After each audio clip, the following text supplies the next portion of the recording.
Why, hello there.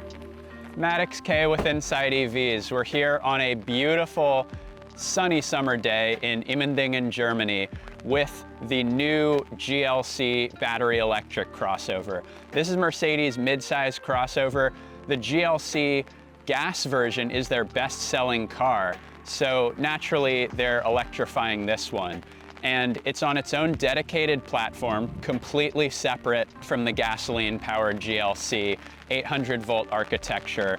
And we've just spent some time in it on Mercedes test track. So as you can see, starting with this side profile here, the rear roofline slopes much more dramatically. It's much lower, tapered look in the back, kind of a fastback SUV trend that has been popular in recent years. That is both for aerodynamics, but Mercedes stresses that they've been able to actually increase the rear headroom compared to the gasoline-powered GLC.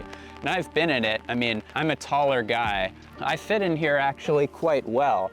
So as you can see, you know, this is my normal driving position and I fit totally fine back here. I've got plenty of headroom. This is gonna come with a 95 kilowatt hour battery. It'll do 650 kilometers on a charge. That's about 400 miles. This has 2 electric motors. We don't unfortunately get these great digital light headlights in the US due to our regulations. Looking at the trunk space back here, Mercedes is really proud that they're able to preserve the same amount of trunk space as the gasoline GLC while also adding a frunk in the front. Plenty of space underneath that trunk floor for your accessories and other items. That's one of the benefits of having a dedicated battery electric platform as opposed to using a gasoline car platform that you then adapt to be an EV. All-wheel drive, dual motor car, though it will just drive in rear-wheel drive mode with the rear electric motor the majority of the time, unless you're really in a high-performance situation.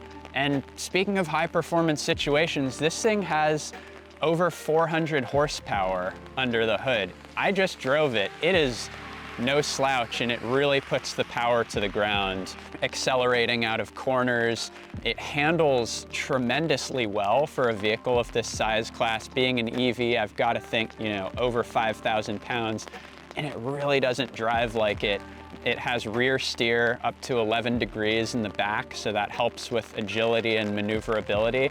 And it's just a pleasure. We flung it around on Mercedes's Alpine handling circuit, and it doesn't feel like a big, ponderous, heavy thing. It rides very smoothly. In the sport mode, the body control is excellent. This is the GLC EV. Obviously, we're not looking at a final production vehicle, judging by this you know, designer camouflage pattern on here. But this is gonna compete with the Porsche Macan EV, the BMW iX3 that's also coming out next year.